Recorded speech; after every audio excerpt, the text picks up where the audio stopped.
Welcome to Labor's View. This show is brought to you by the very hardworking and dedicated employees of the Essex County Division of Welfare. We are CWA Local 1081, Communications Workers of America. I'm David Weiner, President of the union. I'm also host of our show, Labor's View. This evening, it's my pleasure to have an old friend from many, many years, Rick Foard, from the Essex Newark Legal Services, and a new friend, Joseph Veehoff. Veehoff. David, thank you for having us. Oh, you're quite welcome. It's my pleasure. Very nice of you. I am a staff attorney, and I work in the income maintenance unit at Essex Newark Legal Services. I've been there 28 and a half years. I represent people who are being deprived of safety net benefits. I'm also a member and part of the executive board of the Essex Newark Legal Services Attorney Association, which is affiliated with the United Auto Workers, Local 2320, National Organization of Legal Services Workers. That's an interesting combination. Yes, which Mr. Veehoff can talk about more. And in addition to that, I'm a representative to New Jersey United, which is a statewide coalition of legal services workers. It represents the majority of employees in New Jersey Legal Services. Okay, and Mr. Veehoff. I'm a regional organizer for the National Organization of Legal Services Workers, UAW Local 2320, which represents the legal services workers in a lot of the shops in New Jersey. We also on a nationally represent legal services workers around the country, as well as some social services workers in other programs as well. I'm a former legal services attorney myself, doing a lot of the similar work that Rick's currently doing.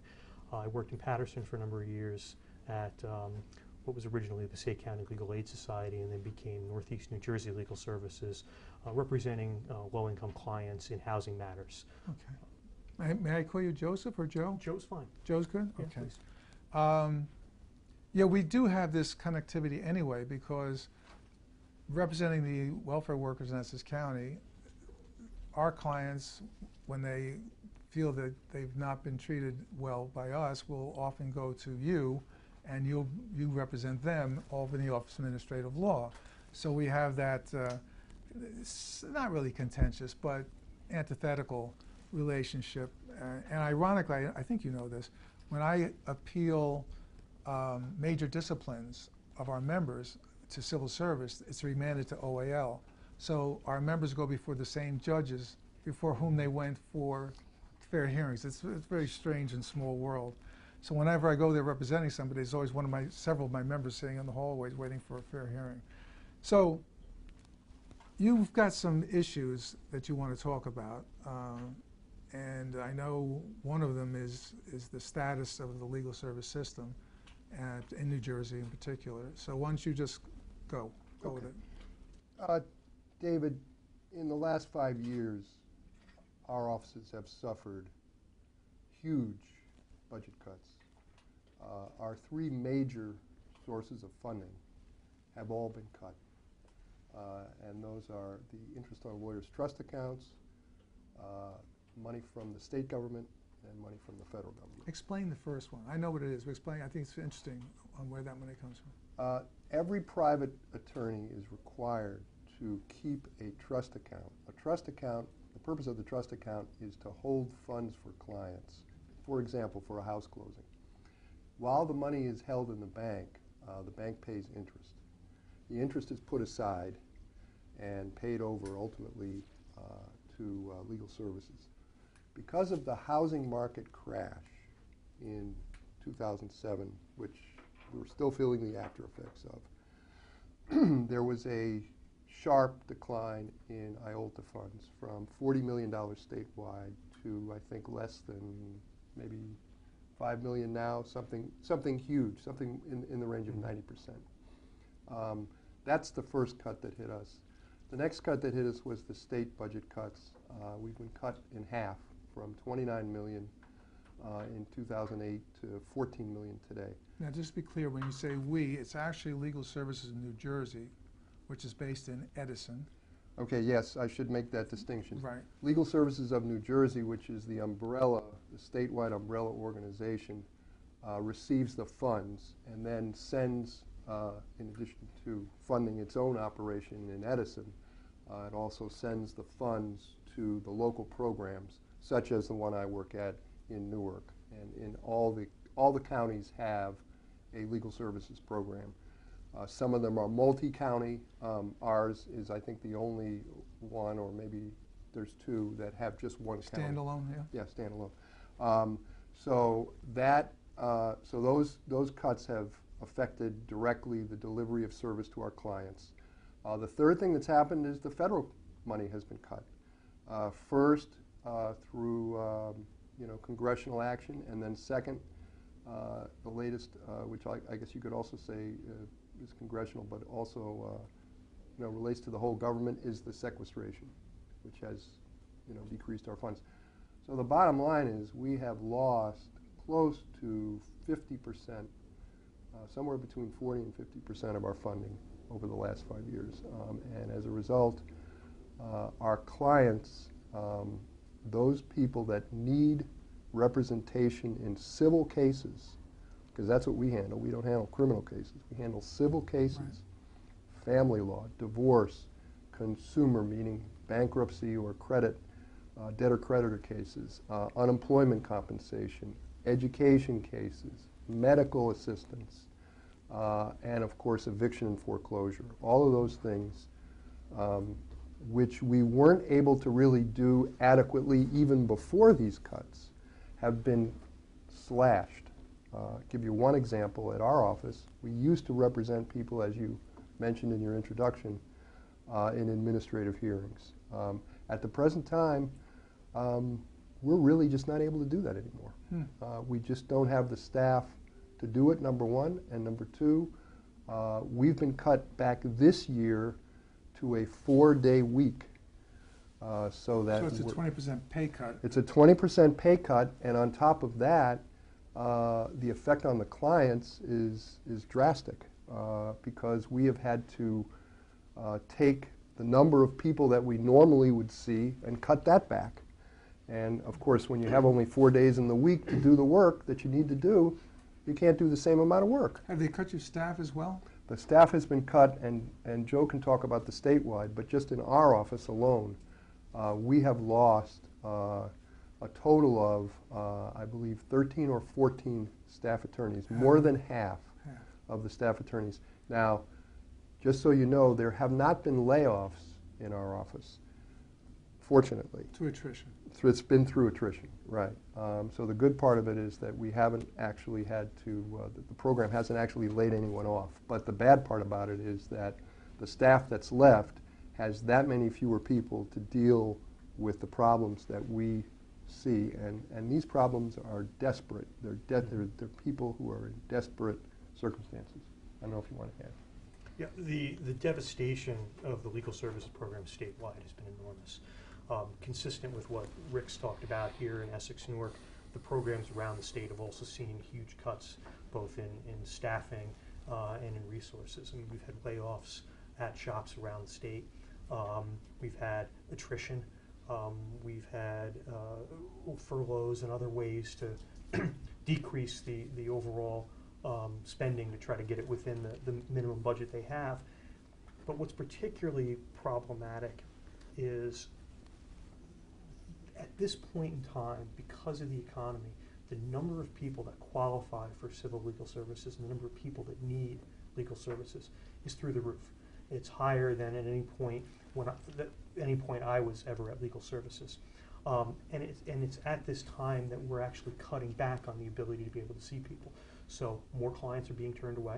They're just simply told there's no resources available to them.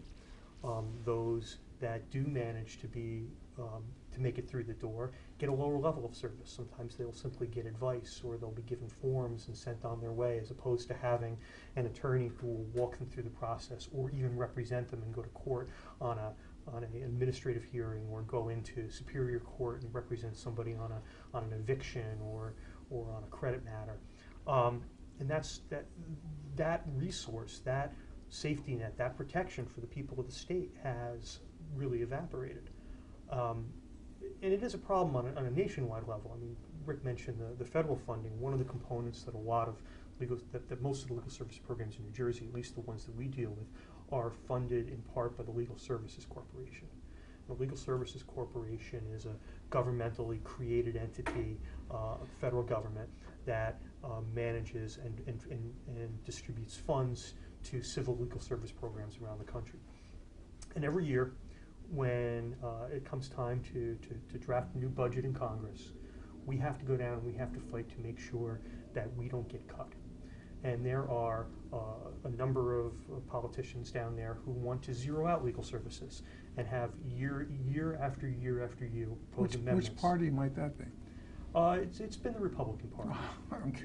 But they've been, so we have to fight back first attempts to zero it out completely, and then fight not only to to try to get a big enough bill coming out of the Senate, so that any cuts that are made in the House, which of course the House number generally tends to come in a lot lower than the Senate number, that at least we have to fight so the Senate number's high enough so that by the time we get to reconciliation, we get a number that's going to adequately fund these programs. But if you look at it on a historical perspective, the funding for legal services right now, adjusted for inflation, is at an all-time low. It's substantially less than when the program Let was me ask you created. both this. Why should the general public, who, I say, that segment of the general public, who would not take advantage or need to take advantage of legal services, why should they care? They should care because What's the impact? the impact is dramatic, and I'm sure Joe will add to what I have to say, but over the last 5 years, the rate of poverty amongst not only people who are perhaps you could call long-term unemployed, Don't worry about that bug. but amongst people who have been laid off during the so-called Great Recession, which actually, in my opinion, is more like a depression. Right. That number has gone up so high that you have many people who never thought they would have to use legal services. And David, let me tell you, when we've gone around this area with our petition, which I'll talk about maybe later, and we've gotten a total of 2,000 signatures on it. One of the things that people say who have signed the petition is, you know, I might need that someday. And they're right, because as you know, in the last 5 years, all the job security protections that have traditionally been won through hard, bitter struggle by the labor movement are in danger, or have been taken away. Your own union is under attack in the sense that, and so are other government workers, in the sense of the civil service changes that are being proposed. Which you were so kind enough to march with us about a month or so ago. Well, protest. And I want to say that we should be doing more of that. The solidarity needs to go across,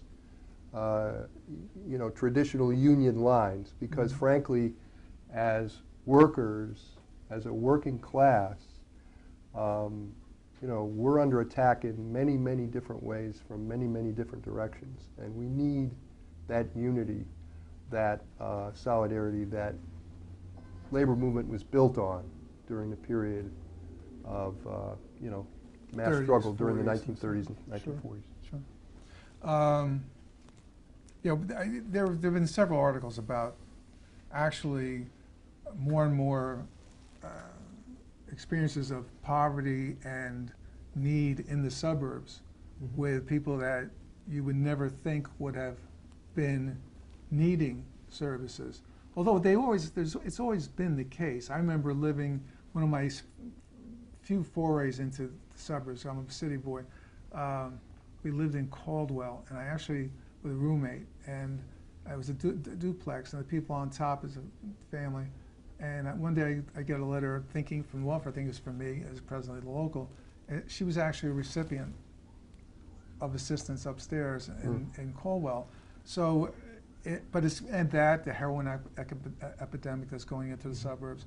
it is spreading, and you find these people are often reticent to take advantage because they think it's, you know, an embarrassment and beneath them, but they're finding it more the food banks, et cetera, et cetera.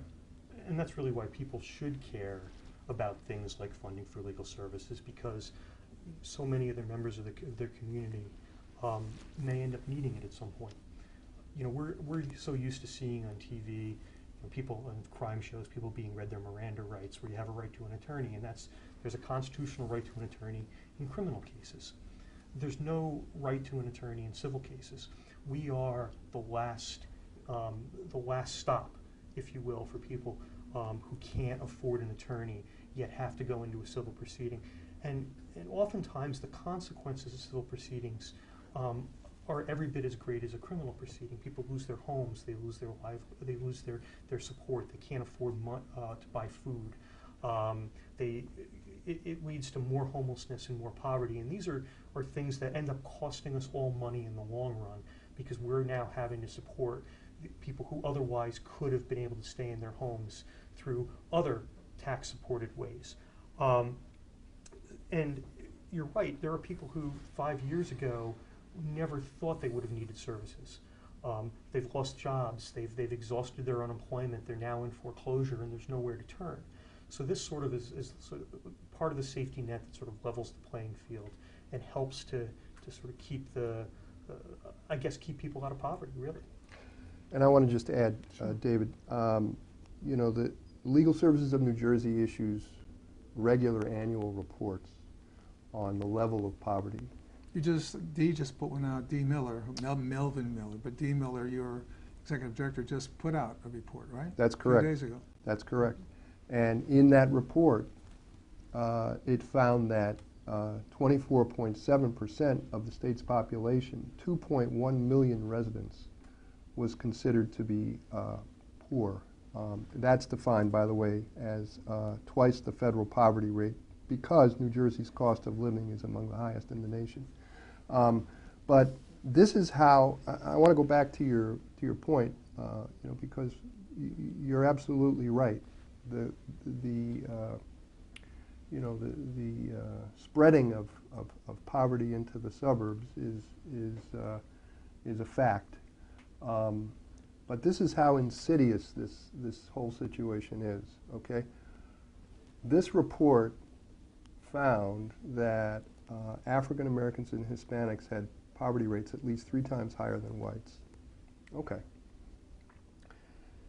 People, unfortunately, have been blinded to a certain extent about the problems in the cities, in the urban areas, actually expanding or going, you know, beyond those areas. They've been blinded. When I say blinded, I mean they haven't understood the connection between allowing this to go on and at some point later it affecting them. Okay? And I think the reason for that, unfortunately, is because we still, as we've seen in this last short period of time, we still, after all these years of struggle, haven't really confronted the direct connection between poverty and racism in this country. Okay, and you know, that connection, if we don't confront that, okay, ultimately it's going to come back and affect not just the people who we think are those people in that area, but it's going to affect a much larger number. Well, I've always had the theory that it has for years, whether people realize it or not. And you're absolutely right. I actually go further and refer to it as either mostly subliminal, but sometimes conscious attempts to actually destroy certain populations or allow their destruction. They look at the incarceration rate in terms of not only we're the most incarcerated type involved country in the world, but look at the populations, demographics that have changed, and what deleterious effects that has upon the neighborhoods with the single parents, and then they get the traditional.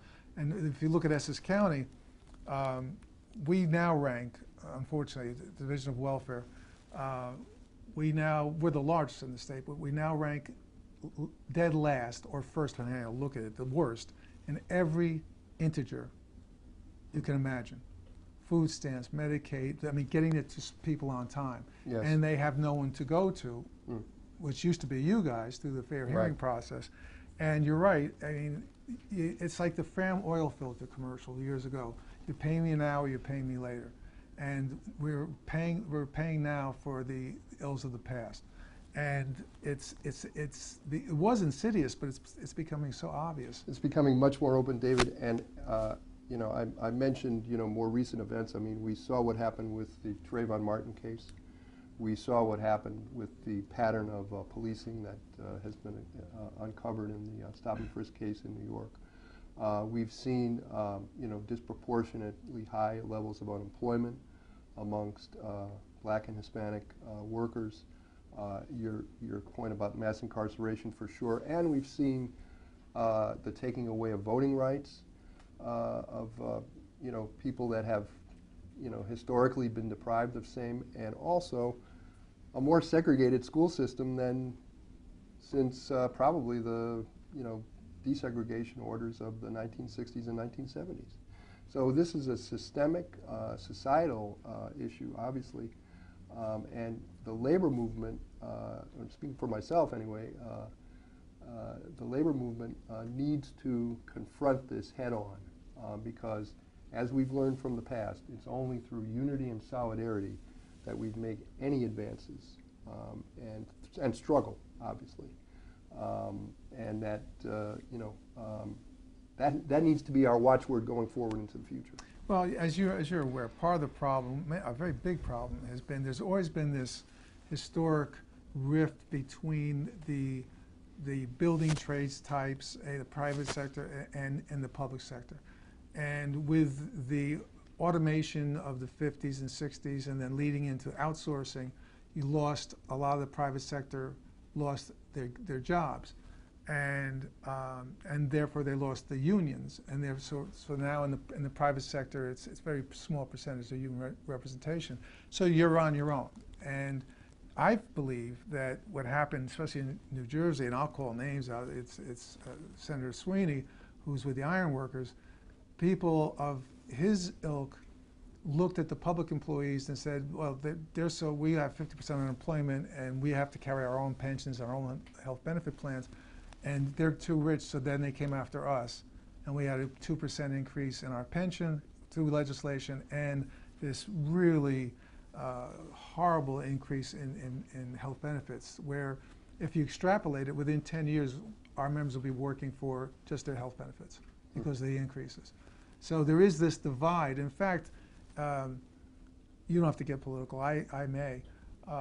Governor Christie was at some Republican conclave where it wasn't supposed to be recorded, but it was, and it was in the paper, where he said that, I'm paraphrasing, that we in New Jersey have managed to make a divide between the private and the public sector and exploited that. And he was proud of that as a model, as they've done in Wisconsin and other places. So my point is, getting the labor movement together is becoming more and more difficult because there is this exploitation of the differences in our respective jobs and how they're constructed, and that's why you see so many of the mostly building trades endorsing the governor versus public sector. But the question then becomes, okay, besides solidarity, and we'll drag Pete Seeger out and the Weavers are almost all gone, so we can't get them, but they're young ones. What can we do? Some substantive steps and not just about the labor movement, but particularly about legal services, because that's the point of the show. Well, David, although they're not separated. No, absolutely not. I think they're all connected, as you said, and just in terms of the specific thing that's happening right now. We have had a campaign, when I say we, statewide, legal services workers, New Jersey United, and also locally, the unions at Essex Newark Legal Services have had a campaign to circulate a petition to restore our funding. Okay, and as I said before, we have collected just in Essex County alone 2,000 signatures, which we did deliver to Governor Christie's office in June. There is legislation pending right now in the Senate and also in the Assembly. The Assembly bill is A3308. The Senate bill is S3002. Okay. Those bills, we actually support the second one more so than the first. We support both of them, but we support the second one because it targets legal services as the first recipient of the funds that would come as a result of raising the court filing fees. I was just going to ask you, where would the money come? The money would come not from the regular tax revenues, okay, which, you know, obviously there's a budgetary constraint and all this talk about we have to cut the budget and austerity and everything, but the money would not come from that. It would come from the you know, raising of the filing fees. Now, one question that has been asked is, well, what about people that don't have very much money? Those people can apply for a waiver of the fees. Depending on income? Depending on income, right. Mm-hmm. And of course, the courts have their standards as to, you know, who's eligible and who's not. But the bottom line is, this bill would allocate these bills would allocate $27 million. The first $10 million of which, under S3002, would go to legal services. Now, that wouldn't restore all of the cuts by a long stretch. It wouldn't hurt. It wouldn't hurt. It would restore a good part of the state cuts. Right. The state cuts total about $15 million. Mm-hmm. This would go to about 2/3 of that. Now, do you have bipartisan support in any way on either the Assembly or the Senate? We have some Republicans who have verbally indicated that they support this. Now, will they put their names on in terms of a vote? That remains to be seen. Surprisingly, well, not surprisingly, it's a popular program among legislators because it gives them a place to send constituents Sure. to that have issues. So very often our legal services programs around the state have relationships with staffers at a lot of the offices of legislators for that reason. But I do want to just go back a little bit to emphasize a point that Rick made, which is it's so important to try to get some additional funding, whether it comes through the filing fees increase or somewhere else. Yes, to expand or be able to restore the services that have been cut to the people that need it, but also with all of the professionals of legal services who have been leaving, we're really losing an institutional memory.